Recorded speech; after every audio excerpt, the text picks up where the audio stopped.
Welcome to the video for chapter 13.5. So we're going to continue talking about antimicrobials and different aspects of them. So in chapter 13.5, we're going to talk about antimicrobial mechanisms of action. So how do these antimicrobials work? What are some of the, well, in general, what are some of their targets? Okay, so the section objectives for 13.5 are you need to be able to classify antibiotics by their molecular targets, you need to be able to describe the process of cell wall synthesis, and indicate the targets for various cell wall antibiotics. Now, this is a table that lists a lot of general targets that antibacterial agents have. Okay, so we have cell wall synthesis. So these are our beta-lactams like penicillin, vancomycin, bacitracin, cephalosporins. Okay, we have antibiotics that affect the cell membrane integrity. They're going to pretty much punch holes into the cell membrane. Anytime a bacterial cell or any cell gets a hole punched into its membrane, it's bad news bears. It's gone. It's sunk. There's really no coming back from it once you break the membrane. Okay, so we have antibiotics that are going to target mycolic acid synthesis in Mycobacterium. Okay, so isoniazid is going to be a antibiotic that's used to treat tuberculosis and is going to be what is going to target those mycolic acids. We have antibiotics that are going to affect DNA replication and integrity. So quinolones, metronidazole, that one. Okay, and a lot of antiviral compounds are going to go after DNA replication. We have some that go after transcription, like rifampin. Okay, we have ones that go after protein synthesis, so it prevents it from making the proteins. Okay, so tetracyclines, aminoglycosides, macrolides, these are all going to go after protein synthesis. And then we have very specific antibiotics that go after parts of the bacteria's metabolism. Okay, so very specific. Okay, so sulfonamides. Okay, this is going to stop folic acid synthesis. Okay, we have one that's going to inhibit ATP synthase in tuberculosis. I believe this is called betaquiline. Okay, and then we have some that stop the production of lipids in the bacteria, so they can't make things like their membrane. Okay, so these are some just general targets. Now, let's talk about the different mechanisms of action. Okay, so these are all going to be related to those targets that we talked about on the previous slide.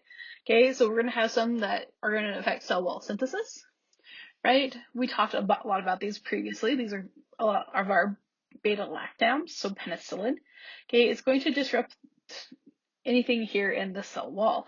Okay, it could be NAG and NAM. It could be the peptide linkage between NAG and NAM. It could be about anything. There's one that's going to disrupt the membrane. That's going to cause problems. Okay, we have ones that are going to do cell membrane integrity. Okay, so polymyxins are going to be the ones that punch holes into the bacterial cell and sink it. We have ones that are going to affect DNA synthesis. Okay, so it's going to target things like DNA polymerase or DNA gyrase. Okay, so quinolones, they're going to go after DNA gyrase specifically. Okay, we are going to have ones that are what we call metabolic inhibitors. So we talked a lot about enzymes. So enzymes are going to have an active site where a substrate binds. So what's going to happen is these antibiotics are going to bind to these enzymes, okay, in the active site, and what's going to happen is it's going to effectively shut them down. They're not going to be able to do their job anymore. Okay, so sulfonamides, trimethoprim, these are all going to be ones that are going to block these active sites. Okay, we have ones that go after protein synthesis or RNA synthesis, right? We have things like rifampin that's going to go after RNA polymerase and it's going to stop it from functioning. Okay, we have different protein synthesis inhibitors. Okay, this is going to be things like the ribosome. It's going to affect how the ribosome works. It could be either the 50S or 30S subunit. It's just going to affect how the proteins are made and stop them altogether. So these are some that are very important to know. I would know some of these for the next exam. Okay, so for exam 5. Okay, so one of the reasons why these are mechanisms of action and these are some of our targets for antibiotics is because this allows the antibiotics to be selectively toxic. So they're going to select for the bacteria and not for our eukaryotic cells. Okay, because in all of these, the enzymes, the DNA polymerase, the RNA polymerase, the ribosomes, the cell wall, okay, the cell membrane, they're all unique to bacteria cells. So things that we're targeting there aren't going to affect our cells. Okay, we just need to make sure it's unique to them and not to us. Now, we talked about this quite a bit. We talked about the different ways that antibiotics can target the bacterial cell wall. Okay, we have our NAG and NAMs. Okay, we have the peptide linkage in between the two that's going to create that cage that's the cell wall of the bacteria. Okay, we have different antibiotics that are going to affect different parts, right? We talked about our beta-lactams that are going to disrupt this peptide linkage. Okay, we have bacitracin, which is going to affect the membrane. Okay, and then we have the cytoplasm, the cycloserine and cycloserine that gets into the cytoplasm, and then that is going to also affect how NAG and NAM are going to come together. So different mechanisms, same target. Now, let's talk about the one that we've talked about the most. This is the one to know for the next exam. Okay, let's talk about our beta-lactam antibiotics. So beta-lactams are going to affect the cell wall, which means that they are going to affect gram-positives more than gram-negatives, right? Gram-positives have more layers of peptidoglycan. Makes sense they're going to be more effective against gram-positives. Okay, so these gram-positive bacteria are going to have an enzyme called penicillin binding protein. Okay, this is going to be the enzyme that's going to make those peptide crosslinks in the cell wall. That's going to make it into one single molecule. Now, this penicillin binding protein, this is the name of the enzyme because scientists are that original. Okay, what it does is it's going to make this linkage right here. Okay, so it's going to make a peptide cross bridge between these two NAMs with their oligoproteins on them, oligopeptides.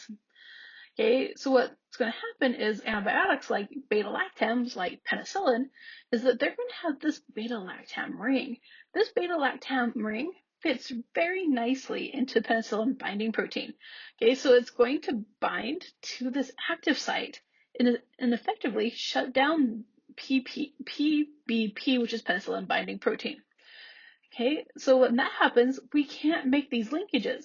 So after a period of time of not making these linkages, we're going to decrease the integrity of the cell wall, and it's going to be easier for holes to appear, which is then going to proceed on to kill the bacteria. Okay, so this is how penicillins and other beta-lactams work. This is their mechanism of action. This is how they stop cell wall synthesis. Be able to describe this one, guys. Okay, so if we are a microbe with a cell wall that these antibiotics are going to target, we're going to want to evolve so we're not killed by this antibiotic anymore. Okay, so there's two possible routes for evolution. Okay, and we see this all the time in bacteria. They are constantly evolving because they has a rapid rate of mutation. Okay, so they develop a resistance to cell wall inhibiting antibiotics really quickly, and they can do this one of two ways, through either HGT, this is horizontal gene transfer, so this is like transformation, conjugation, transduction, those types of gene transfer, or it can go the natural way, and it can have a mutation that follows natural selection that selects for that mutation. Okay, so the first one is the easiest, the fastest way. We can get a gene through some type of gene exchange that is going to code for an enzyme called beta-lactamase. Okay, so beta-lactamase has an interesting method of action. What it's going to do is it's going to take this beta-lactam ring, so this square, and it's going to cut it open. Okay, and it's actually going to make it acidic. Now, because it's now acidic and we've broken the ring, it can no longer bind to penicillin binding protein, that enzyme, and it can no longer inhibit it. Okay, so this is probably the main line of defense that most antibiotics have to beta-lactams. It's going to have this beta-lactamase. Okay, the second way is a random mutation can happen. Okay, so antibiotics can select for that mutation, and it's going to change the gene for that penicillin binding protein, which then can change the shape of the penicillin binding protein. Okay, it could change things in the cell wall, and all this is going to prevent penicillin from binding and inhibiting cell wall synthesis. Now, you need to know this for the exam. You need to be able to explain both of these examples. Okay, beta-lactamase is the easiest one, right? So to prevent the inhibition of PBP, beta-lactamase is going to open up this beta-lactam ring and make it so that it's the wrong shape and it can no longer bind to the active site and no longer can inhibit PBP, this penicillin binding protein. Now, let's talk about the mutation, right? The mutation through natural selection. This is going to be a slower form, but it might not be worse, right? So one thing that could happen is we can hope for a slight mutation that changes the shape of the active site of penicillin binding protein. When this happens, maybe the beta-lactam antibiotic can no longer bind to that active site, but the mutation is not severe enough that it prevents the function of PBP. Okay, so it can still make those cross links. So this is going to be two ways that we can get resistance through evolution. Okay, beta-lactamase can degrade or break down beta-lactam antibiotics, or we can have a mutation that changes the active site or the shape of the protein where it can still do its function, but not have the antibiotic bind to it so it can't target it anymore. Okay, be able to explain this on the exam. That is chapter 13.5. We will see you for the last lecture of chapter 13 and last lecture of unit 5 in the next video.